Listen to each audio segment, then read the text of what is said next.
दिसतोय हा माणूस काय करत आहे, कुठून चालत आहे, पायऱ्यावरून चालत आहे आणि पुस्तकामध्ये जात आहे.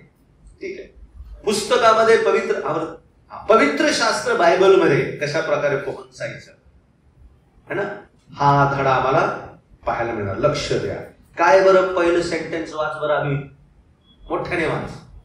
बायबल अभ्यासाची एक पद्धत पुढील 7 प्रश्न आहेत. पुढचे 7 प्रश्न म्हणजे बायबल स्टडीचा अभ्यास करण्यासाठी किती प्रश्न आहेत?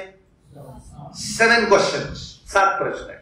ठीक आहे, म्हणजे ह्या 7 प्रश्नांच्या द्वारे एका भागाचा मी काय करू शकतो, अभ्यास करू शकतो. ठीक आहे, I can study the scriptures with the help of this 7 questions. 7 प्रश्नांच्या द्वारे त्या भागाचा अभ्यास करणे. बघूया कोणते प्रश्न आहेत ते, लवकर बघूया. ठीक आहे, बघा पहिला प्रश्न कोणता आहे? कोणता पहिला प्रश्न? परिच्छेदेचा संदर्भ काय आहे? What is the context? जो मी भाग वाचत आहे ते काय आहे? पहिला प्रश्न. ठीक आहे, हे सगळं डिटेल मध्ये बघणार आहे. पहिला प्रश्न समजला. परिच्छेद म्हणजे पॅसेज, कॉन्टेक्स्ट. ठीक आहे, आपली अशी अवस्था आहे ना, धड मराठी समजत आणि धड इंग्रजी समजत. माझी बी ती अवस्था आहे, तोच प्रॉब्लेम होतो अनेक वेळेस.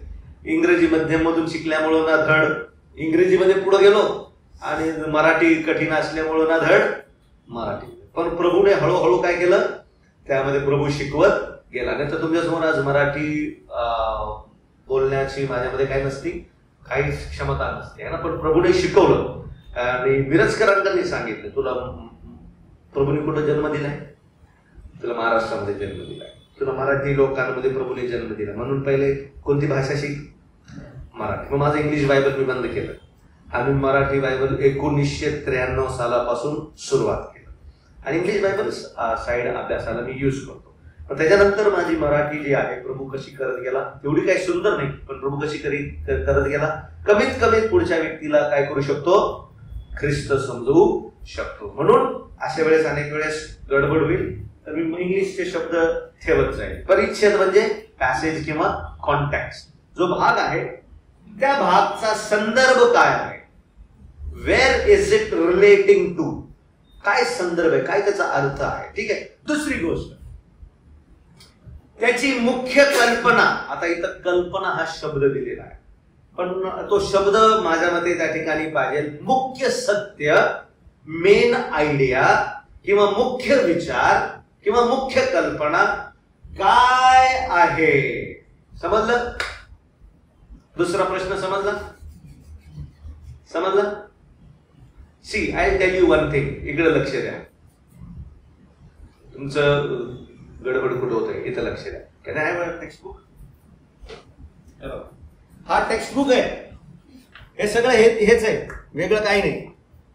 तुम्ही काय करा, तुमच्या त्या ठिकाणी नोट्स तर तुम्ही लिहित आहात, परंतु इथं मार्क करा. आता समजा तो विषय आहे मुख्य कल्पना, इथं मार्क करा आणि होईल तर हळूहळू कुठं लिहा, इथं पण लिहा. ठीक आहे. आणि जमलं तर तुमच्या नोटबुक मध्ये पण तुम्ही लिहू शकता. परंतु माझी एकच विनंती आहे की शिकवलेला जो भाग किंवा अर्थ आहे तुमच्या लक्षातून जाऊ देऊ नका, नाहीतर मग प्रॉब्लेम होईल. ठीक आहे.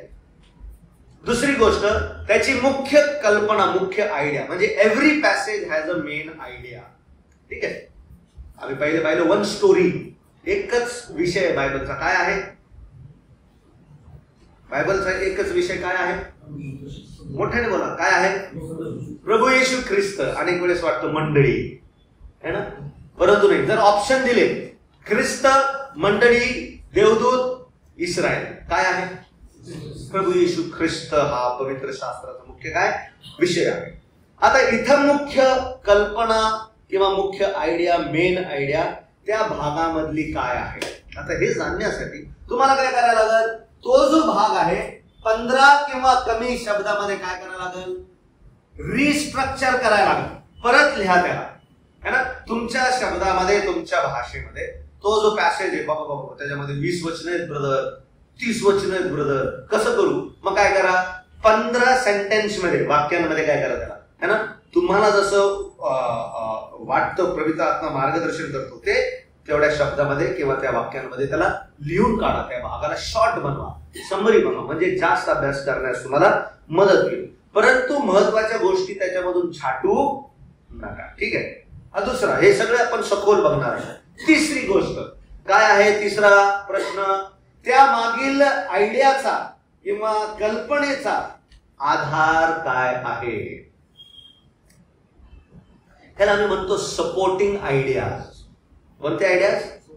Supporting ideas. म्हणजे ह्या मेन आयडियाला सपोर्ट करणाऱ्या आयडिया कोणत्या? ठीक आहे. आता असं समजणार नाही तुम्हाला, म्हणून ते आम्ही बघणार आहोत. आता समजो एक मेन आयडिया आहे, देवाने या ठिकाणी आनंद दिला. काय दिला? आनंद दिला. तर देवाने त्या लग्नामध्ये आनंद देण्याचा हा जो मेन आयडिया आहे, या मेन आयडियाला सपोर्ट करणाऱ्या दुसऱ्या कोणत्या बाबी आहेत त्या भागामध्ये त्या द्या. पुष्कळ वेळेस काय होतं, हे जे सपोर्टिंग आयडियाज आहेत, सपोर्टिंग विचार आहेत, हे मेन आयडिया आम्ही करतो आणि जी मेन आयडिया आहे ती आम्ही घालून. समजलं? आणि आज त्या प्रकारचे प्रचारक जास्त झाले. बायबल पॅसेज सांगतो हे मेन आयडिया आहे, पण बायबल प्रचारक त्या भागांमधून दुसरीच मेन आयडिया काढतात. समजत मी काय म्हणत आहे? समजत आहे? ते बघ, शिकूया आम्ही काय आहे मेन आयडिया. ठीक आहे. आता मेन आयडिया कशी काढायची ते पण आम्हाला समजणं गरजेचं आहे. म्हणून ज्यावेळेस तुम्ही कोणी प्रचारक बसतो शिकवायला, काय बोलायला, बघायचं हा मेन काय बोलत आहे. अरे हे आता काय झालेले असे प्रचारक झालेले, कुछ नया है वो म्हणतात ना, काहीतरी नया देना चाहता हो, नया देना चाहता. काल रात्री आम्ही 1:30 वाजेपर्यंत त्याच्यावर चर्चा करत बसलो होतो. भरपूर वचन आम्ही काढले प्रभूने, ज्याच्यामधून आम्हाला दाखवलं पेत्राच्या पत्रातून, योहानाच्या पत्रामधून, की जे प्रभूने जे तुम्हाला ठाऊक आहे, जे सत्य जी जुनी आज्ञा तुम्हाला दिलेली आहे, जे सत्य तुम्हाला ठाऊक आहे ना, तेच आम्ही सांगतो. काही नवीन आम्ही तुम्हाला सांगत नाही असा कोण म्हणतो? योहानच सांगतो है ना मंडळीला. पेत्र पण सांगतो आम्ही काय नवीन तुम्हाला सांगत नाही, तेच जुनी आज्ञा, तोच जुना विषय, तेच तुम्हाला वारंवार काय करायचा प्रयत्न करते, सांगायचा प्रयत्न करते. परंतु काही प्रचारक असे निघालेले आहेत, त्यांना कसं करायचं, काहीतरी वेगळं काहीतरी टाकता येईल का? मग एथेन्स येथील लोक होते, एथेन्सचे लोक, प्रेषितांच्या 17व्या अध्यायामध्ये त्यांची एक सवय होती. कोणती? एक सवय होती, ते बिरिया येथील मंडळी. थँक्यू मस्के ब्रदर, बरोबर बोलले. पण ते बिरिया येथील मंडळी, एथेन्स येथील लोक थोडे वेगळे होते. प्रेषितांची कृत्याच्या 17व्या अध्यायामध्ये ज्यावेळेस पाऊल गेला, त्यांनी पाहिली ही वेदी आहे या ठिकाणी, अननोन गॉड आहे ना, जिथं अज्ञात वेदी असं नाव दिलेलं आहे त्याला, है ना. आणि त्या 17व्या अध्यायामध्ये जाता जाता पाऊल म्हणाला, अहो अथेनकरांनो, तुम्ही कसे लोक आहात, काय करता, फक्त काहीतरी नवीन शिकायला भेटल का, काहीतरी नवीन कानावर पडेल का, याची तुम्ही काय करता. आणि मग त्याला काय करता असे लोक.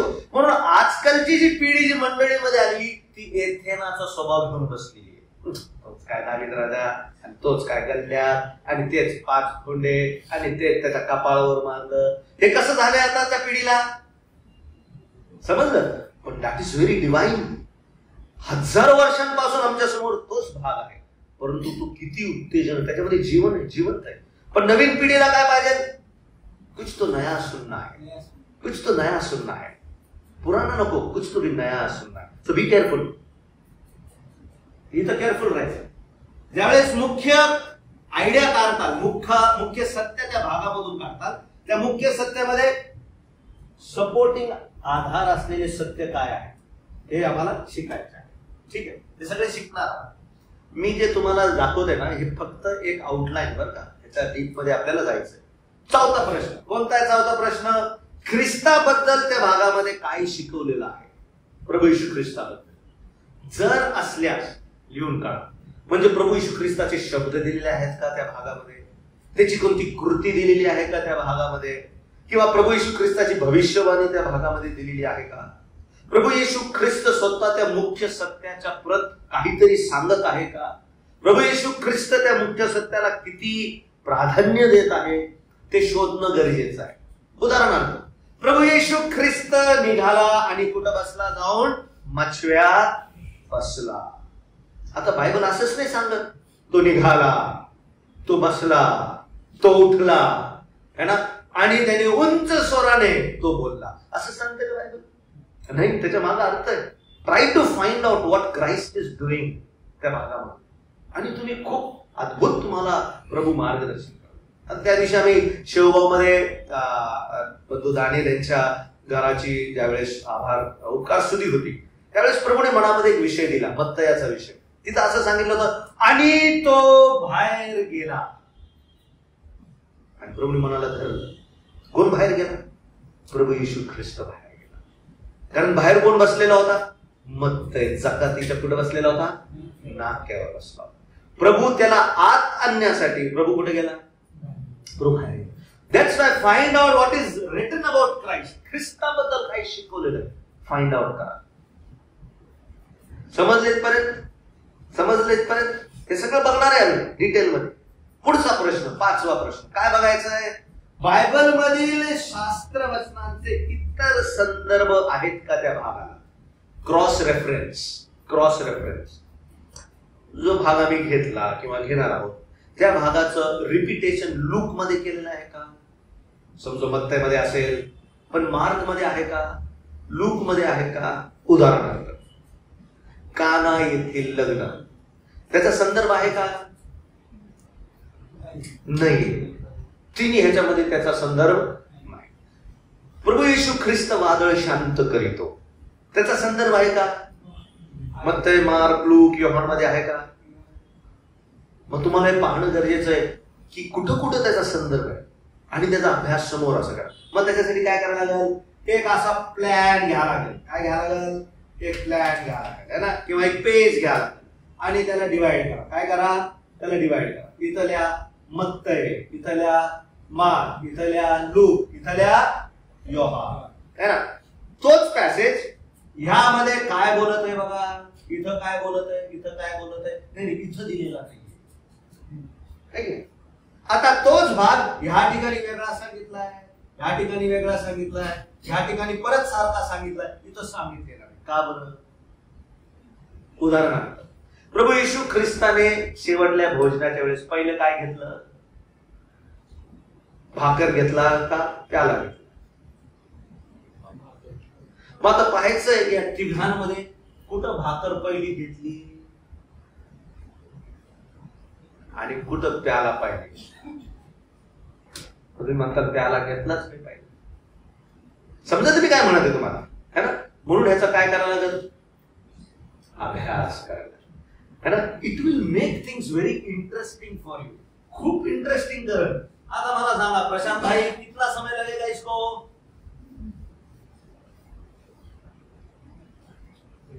प्रशांत भाऊ म्हणणार नाही ह्याच्यासोबत नाश्ताच नाही करणार. लागेल, वेळ लागेल.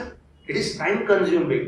वेळ लागेल, पण तुम्हाला मनामध्ये सोडवण्याचा मोठा काय राहील? आनंद राहील, है ना. कारण सोडवण्याची पद्धत एकदा समजली मग जग तुम्हाला कसं वाटेल? नाहीसं होत चाललेलं जगाचं ज्ञान, पण बायबलचं ज्ञान, है ना. स्तोत्र करता म्हणतो, देवा तुझं वचन माझ्या नेसेसरी अन्नापेक्षाही कसं झालेलं तुझं वचन. मग for my necessity of foods, है ना. तुझं वचन माझ्या अन्नापेक्षाही कसं आहे? महत्वाचं आहे. चला पुढे बघूया, है ना. बघा 5वा प्रश्न झाला. 6वा प्रश्न, कोणत्या गोष्टी व्यावहारिक जीवनात काय आहेत? What is the application? ठीक आहे. उदाहरणार्थ तो भाग मला प्रार्थना करायला सांगत आहे का? दान द्यायला सांगत आहे का? प्रीती करायला सांगत आहे का? काहीतरी समर्पण करायला सांगत आहे का?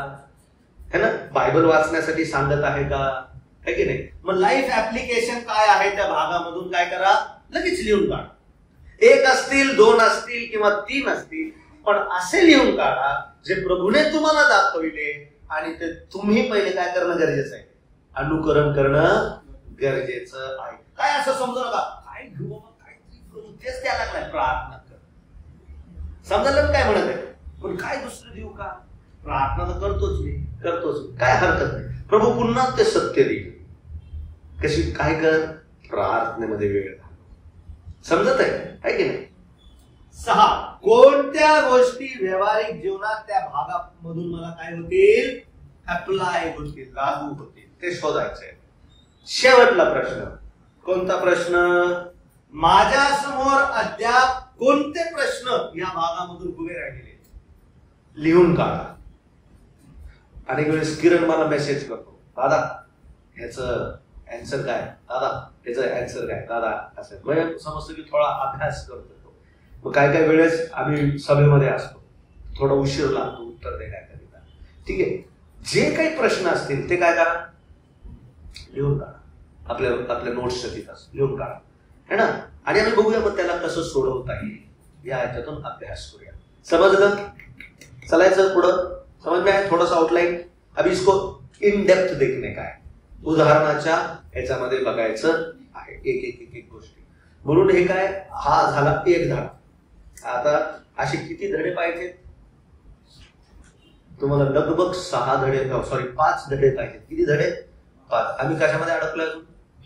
पण काय हरकत नाही, हळूहळू तुम्हाला एक फाउंडेशन कळालं ना, तुम्हाला दुसरं फाउंडेशन, दुसरा पाया तुम्हाला काय करेल, समजता येईल. चला, पहिली काय होता पहिला प्रश्न?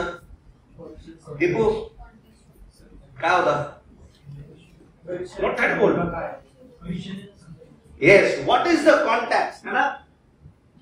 आता हे सगळं मी तुम्हाला, त्याची गरज नाही, पण हे बायबल घ्या, पुस्तक घ्या, पेन घ्या, पेन्सिल घ्या, एकांत वेळ काय करा, शोधा. ठीक आहे, या सगळ्या महत्वाच्या गोष्टी आहे डिसिप्लिन करण्यासाठी. ठीक आहे, म्हणून काय तुम्हाला जास्त शिकवत नाही.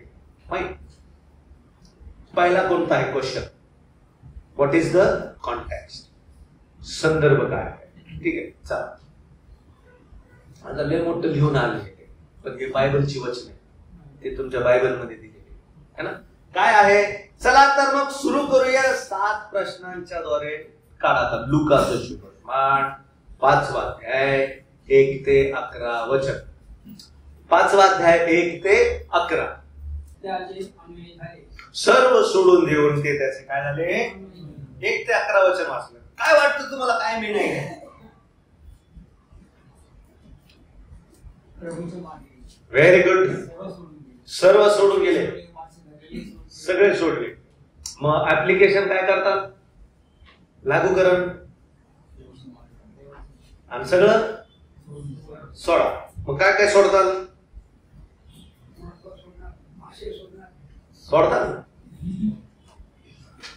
प्रभू तो पॅसेज तुम्हाला दाखवल ज्यावेळेस तो तुम्हाला सोडण्यासाठी सांगेल. समजलं काय म्हणतो? तुम्ही नेहमी वाचताल, पण तुम्हाला तो जो ना सोडून जाण्याचा, त्यावेळेस स्पर्श होणार नाही तुम्हाला. पण ज्यावेळेस प्रभू तुमच्यापासून अपेक्षा करत असेल सोड, त्यावेळेस तो पॅसेज तुम्हाला वारंवार बोला सोड. ठीक आहे, एक उत्तर भेटलं. अजून काय वाटतं मुख्य सत्य काय? आज्ञापालन आहे. Very good. अंकलच उत्तर द्या. ते तरुण एकदम मला आनंद होतो ज्यावेळेस उत्तर देतात. ते जवान बच्चो नाही, जवान तुम्ही पण जवानच आहे माझ्यासाठी. Very good. आज्ञापालन आहे. ऍप्ट उत्तर आहे ते सगळे. किरण संकेत इथं काय वाटतं तुम्हाला मुख्य सत्य काय? ओके, पेत्राची कबुली. Very good, very good. आज्ञापालन है ना. अजून काय वाटतं तुम्हाला? हाँ यस प्रशांत, जोर से बोल. भरोसा दिला. Very good. काय भरोसा दिला? त्याला ते सत्य भेटलं. भिऊ नको, मी तुझ्या कुठं आहे? मासे धरणार. Very good. अजून काय वाटतं इथं? आता चला अभ्यास करू याचा. ठीक आहे, हे सगळे जे तुम्ही उत्तर दिलेले आहेत, आता बायबल कसं उत्तर देतो त्यामुळे कोणी म्हणतं आज्ञापालन आहे, कोणी म्हणतो सर्व सोडून प्रभूच्या मागे जाणं आहे, कोणी म्हणतो पापांची क्षमा आहे, कोणी म्हणतो भिवू नको, कोणी म्हणतो मोठ्या माशांचा काय भेटला, घोळका भेटला, a big catch of fish है ना. म्हणजे प्रभूने माझी गरज त्या दिवसाची काय केली, पूर्ण केली. त्याच दिवसाची नाही, एवढ्या मोठ्या माशाचा घोळका म्हणजे पेत्राला लगभग वर्षभराचं काय केला, प्रोव्हिजन करून ठेवला. वर्षभराचं प्रोव्हिजन करून ठेवला. जर पेत्राने ते मासे विकले असते तर त्या त्याला वर्षभर नाही, अनेक वर्ष तो फक्त बसून काय केला असता, खाल्ला असता. आम्ही बघूया बायबल आम्हाला आता काय मुख्य सत्य शिकवत आहे. बघायचं, चालायचं पुढं. बघा आपला पहिला प्रश्न काय आहे, वरील परिच्छेदेचा संदर्भ काय आहे. What is the context. या पॅसेजचा कॉन्टेक्स्ट काय आहे. काय काय दिसतं चित्रामध्ये, काय दिसतं तिथं, काहीतरी बिल्डिंग दिसती आणि तिथं काय दिसतंय, म्हणजे काहीतरी शोधायचंय, शोध घ्यायचा. ते मी असेच नाही आणले तर मला आवडले म्हणून ठेवले, तसले ते त्या स्लाइडला धरून आहे, त्याचा काहीतरी अर्थ आहे. इथं ज्यावेळेस तुम्ही पाहता काहीतरी ऐतिहासिक बाबी आहेत का त्या संदर्भामध्ये, काहीतरी शोधायचं आहे का, ते आम्हाला काय करायचंय, शिकायचं आहे. पहिली गोष्ट, संदर्भ या शब्दाचा अर्थ काय आहे. What do you mean by context. What do you mean by context. संदर्भाचा अर्थ काय. काय लिहिलंय, घटना किंवा लेखनाच्या सभोवतालची पार्श्वभूमीच्या माहितीचा प्रसंग, ठिकाण, इतिहास, अलीकडील घटना, संस्कृती, त्याचा काय करा. समजलं, समजलं. फिर से किंवा कोणता भाग वाचला आम्ही, लोक 5 वाद्य आहे ना. काय शोधायचंय आम्हाला संदर्भामध्ये, लवकर उत्तर आहे. काय शोधायचंय, पहिली काय शोधायचंय, घटनेच्या सभोवतालची काय करायची, बॅकग्राऊंड काय. आता ही घटना जी त्याचं बॅकग्राऊंड कुठं दिलेलं आहे, तिथंच दिलेलं आहे. ठीक आहे, ते बघणं गरजेचं आहे. दुसरी गोष्ट, माहितीचा प्रसंग कुठं घडलेला आहे. काय नाव आहे त्या गावाचं, गणेश कुठे.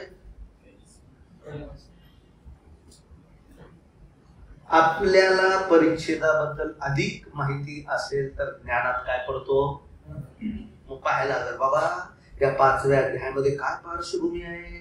बघा बरं, पहिलं वचन काय दिलंय, वाचा. नंतर असे झाले की, मग त्याच्या अगोदर काय झालंय, व्हेरी गुड, सभास्थानामध्ये होता. कोणत्या सभास्थानात, हे सभास्थान कुठे आहे, पक्का गालिल मध्ये आहे का, कुठे लिहिले, कुठे लिहिले, 44. वाचा बरं. मग तो यहुद्याच्या सभास्थानामध्ये उपदेश करीत फिरला. म्हणजे कुठं, गालिल प्रांतामध्ये. समजलं. मग त्याच्या शीर्षक काय दिलं, 38 वचनाचं, 38 वचनाचं शीर्षक.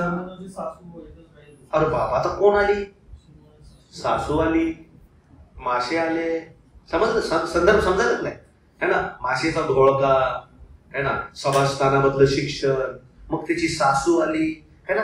मग त्याच्या मागे अजून काय आहे का, नंतर नंतर.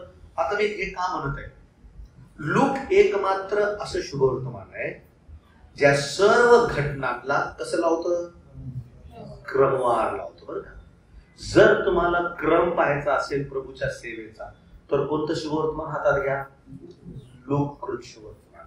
लोककृत शुभवर्तमान प्रभू येशू ख्रिस्ताच्या सेवेचं क्रमवार स्टोरी कशी आहे, नैतिकतेच्या क्रमवारामध्ये काय करत येते, खूप सुंदर प्रकारे लावते. मत्तय आणि मार्क मध्ये हा संदर्भ बदललेला दिसेल तुम्हाला है ना. मत्तय आणि मार्क, योहानामध्ये वेगळा दिसेल, मत्तेमध्ये वेगळा दिसेल, लुकामध्ये तुम्हाला वेगळं. लुकामध्ये काय पाहायला मिळतं, क्रमवार लावलेला आहे. मग काय काय पाहायचंय मला, त्याच्यामधला अगोदरचा प्रसंग काय आहे तो लक्षात घ्या. प्रभू येशू ख्रिस्त सभास्थानात आहे. मग सभास्थानामध्ये काय करत आहे प्रभू येशू ख्रिस्त, ते तुम्हाला शिकवून काय करत आहे, उपदेश देत आहे. मग त्याच्यावरती काय करत आहे तो, पेत्राच्या सासूला काय करत आहे. मग हा जो भाग आहे, दुसरा अध्याय, सॉरी अगोदरचा 4था अध्याय असू द्या, 5वा अध्याय, कोण मेन मुख्य पात्र तुम्हाला खेळताना दिसत आहे, प्रभू पेत्राच्या घरी गेला, प्रभू पेत्राच्या सासूला बरं करत आहे, प्रभूने पेत्राचा मछवा घेतला, प्रभूने पेत्रासोबत बोलला, प्रभूने पेत्राला सांगितलं, आणि प्रभू पेत्राला, हे आहे का वारंवार ह्याची चेन आहे का, चेन आहे ना, पाहायला मिळतं ना तुम्हाला, ह्याची चेन आहे. हे नोंद करा, प्रभू कोणावर फोकस करत आहे अजून प्रभू कशावर फोकस करत आहे ना, मग तुम्हाला हे पाहणं गरजेचं आहे. ठीक आहे, हे का बरं म्हणलं, ह्याची घटना लेखनाच्या सभोवतालची सर्व पार्श्वभूमी, माहितीचा प्रसंग, ठिकाण, इतिहास, अलीकडली घटना, संस्कृती, ह्याचा काय करा, शोध करा. ठीक आहे, अजून काय आहे आपल्या या परिच्छेदेमध्ये, ही जी घटना आहे ठराविक घटना नगरात घडली की वाळवंटात घडली? कुठं घडलेली ही घटना? समुद्र किनाऱ्याशी घडलेली आहे का, वाळवंटामध्ये घडलेली आहे का? जर वाळवंटात घडली असती तर प्रभू एक दुसरा विचार देईल. जर समुद्र किनाऱ्याशी घडलेली आहे, प्रभू एक दुसरा विचार देईल. जर ही कोणत्या खेड्यामध्ये घडली असेल, अरण्यामध्ये घडली असेल, जंगलामध्ये घडली असेल, प्रभू दुसरा विचार देईल, है ना. म्हणून हे तपासणं गरजेचं आहे. आता सांगा, ही घटना कुठं घडली? समुद्राच्या किनाऱ्याशी घडली. काय व्हायला लागलं, ज्यावेळेस तुम्ही अभ्यास करता, you are trying to make a beautiful picture तुमच्या समोर. जसं अरण्य येतं, है ना, जसं समुद्र येतं, जमीन आसमानाचा फरक आहे. वाळवंट कोरडी जमीन, वाळवंट काही साह्य नाही, काही सोर्स नाही. समुद्र भरलेलं म्हणजे काय, मोठा पुरवठा, माशांचा मोठा घोळका, पण तरी पण काय भेटले नाही, मासे भेटले नाही, है की नाही. तर ह्या गोष्टी तुमच्या मुख्य सत्यावर काय टाकतील, प्रकाश टाकतील. ठीक आहे, तर ह्याचा अभ्यास करा, हे लिहून काढा. ठीक आहे, कुठं घडलेली ही घटना आता या ठिकाणी दिलेली आहे. काय दिलेलं वाचा, 5वा अध्याय बघा, है ना. नंतर असं पहिलं वचन, नंतर असे झाले की लोक समुदाय त्याच्या जवळ गर्दी करून देवाचे वचन ऐकत असतात. तो गणेश कुठं आलं, मग हे ते पाहणं गरजेचं आहे. मॅप मध्ये पाहणं गरजेचं आहे. ते का गरजेचं मी सांगेल तुम्हाला. पुढची गोष्ट है ना, तिथं पुष्कळ लोक सामील आहेत की थोडकी? पुष्कळ आहेत ना. भरपूर लोक गर्दी करत आहेत, म्हणजे पुष्कळ लोक गर्दी करत आहेत त्या ठिकाणी. ते रागावलेले आहेत, ते शांत आहेत, फक्त बोलत आहेत, की तेथे कोणी बोध किंवा कान उघडणी करत आहे? लिहून का, समजलं? लोक गर्दी करत आहेत, पण का गर्दी केली? लोक रागावलेले आहेत का, चिडलेले आहेत का? लिहून काढा तिथं, है की नाही. असतील किंवा नसतील त्या भागामध्ये. बघा कशा प्रकारे फाइंड आउट करायचं, शोध करायचा. ठीक आहे, फक्त कॉन्टेक्स्ट बघत आहे. कॉन्टेक्स्ट पुढे काय सांगितलेलं आहे, है ना.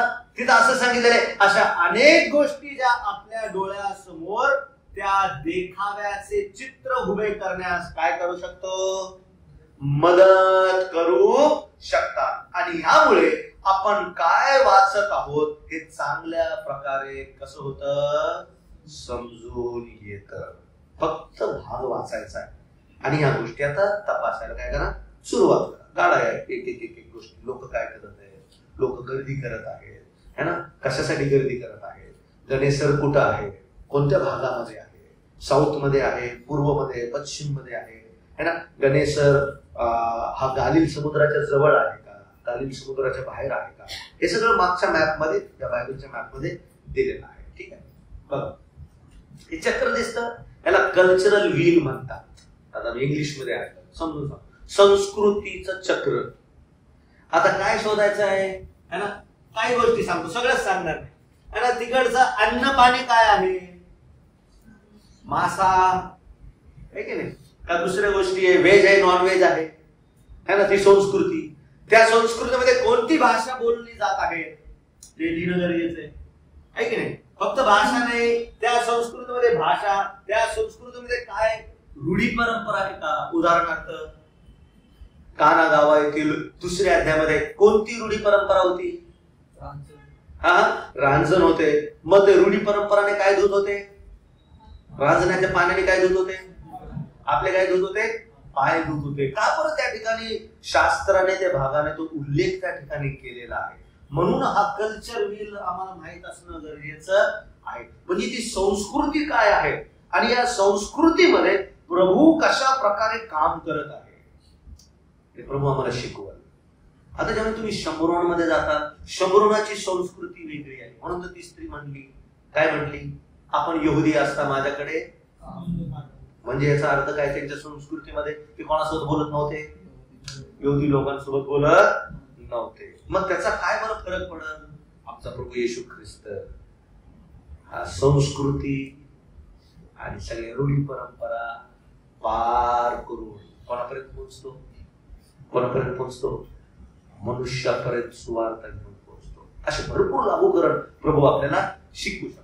What is the context? पहिली गोष्ट, ह्या परिच्छेदेचा काय बरं अर्थ आणि भाग आहे? आता मी पाहूया.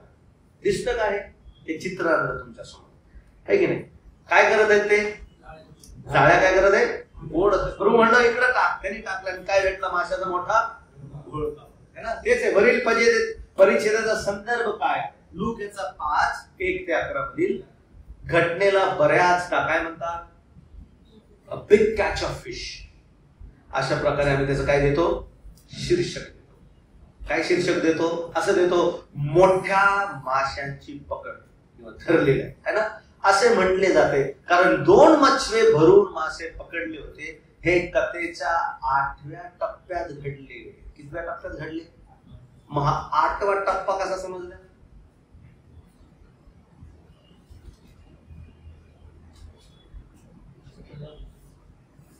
दिसले टप्पे? 1, 2, 3, 4 वचन दिसले. म्हणून हे वचनामध्ये तुम्हाला 1, 2, 3, 4 टप्पे लिहायचे.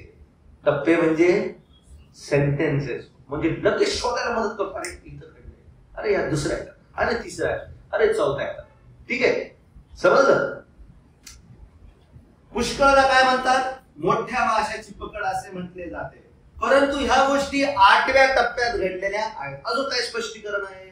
म्हणजे प्रभू येशू ख्रिस्त पृथ्वीवर जीवन जगत होता, त्या दरम्यान सार्वजनिक सेवेच्या त्याच्या 3 वर्षाच्या पहिल्या वर्षात कधी घडले? माहित असणं गरजेचं. अनेक वेळेस आम्हाला वाटेल की प्रभू येशू ख्रिस्त ज्या वेळेस त्याच्या वर्षांच्या मध्ये होता त्यावेळेस पेत्राला बोलवलं. समजलं? मग कधी घडलेली घटना आहे? त्याच्या वर्षाच्या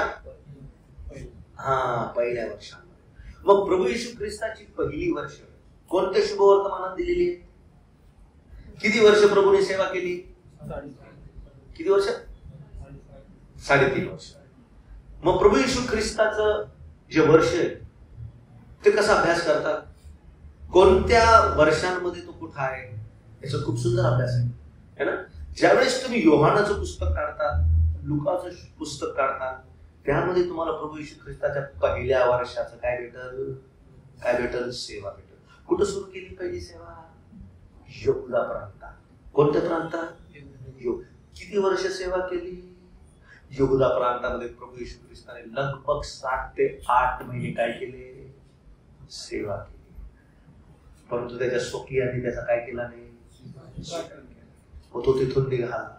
मग कोणत्या प्रांतामध्ये त्यांनी सेवा केली? मग त्या ठिकाणी तुम्हाला पाहायला मिळतं गालिल प्रांत प्रभूने पकडला, यहुदा प्रांत. मग मला समजणं गरजेचं आहे की त्या काळामध्ये इस्रायलामध्ये किती काय होते? प्रांत होते. समजते मी काय म्हणत है ना? जसे आता भारतामध्ये प्रांत आहेत, है की नाही? तर तसे त्यावेळेस इस्रायलामध्ये किती प्रांत होते, है ना? मग मुख्य प्रभू येशू ख्रिस्त म्हणाला, है ना, की कशा प्रकारे तुम्ही प्रथम कुठं? यहुद्यात, शम्रोनात आणि कुठं? पृथ्वीच्या शेवटापर्यंत माझे काय व्हा? पहिली कुठं व्हा?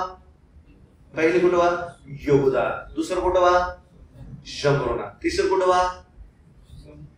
गालिल सांगितलंय? गालिल सांगितलंय? गालिल नाही सांगितलं. का बरं गालिल नाही सांगितलं? का बरं? कारण प्रभूने जास्तीत जास्त सेवा कुठं केली होती? कफरनहूम या भागामध्ये केली होती, गालिल या प्रांतामध्ये, कफरनहूम या प्रांतात. म्हणून मला प्रांत माहित होणं गरजेचे आहे. समजलं है ना? कोणत्या प्रांतामध्ये हे गाव येतं? गलिसरेत कोणत्या प्रांतामध्ये ते? यहुदामध्ये येतो, शम्रोनामध्ये येतो का गालिलमध्ये येतो? आहे की नाही? तुमच्या ठाण्यामध्ये किती आहेत प्रांत? डिस्ट्रिक्ट. ठाणा मोठं काय? डिस्ट्रिक्ट आहे. किती तालुके आहेत त्याच्यामध्ये? माहित असणं गरजेचं आहे. किती आहे? 27 आहे. मग तसं त्या काळामध्ये इस्रायलमध्ये किती किती प्रांत होते, है ना? मग ते पाहणं गरजेचं आहे, त्याचा अभ्यास करणं गरजेचं. मग काय म्हणत आहे प्रभू? कधी घडली ही घटना? त्याच्या सेवेच्या अगोदर का शेवटी? म्हणून तो शिष्य झाला. ठीक आहे, मी यावेळेस थांबवतो.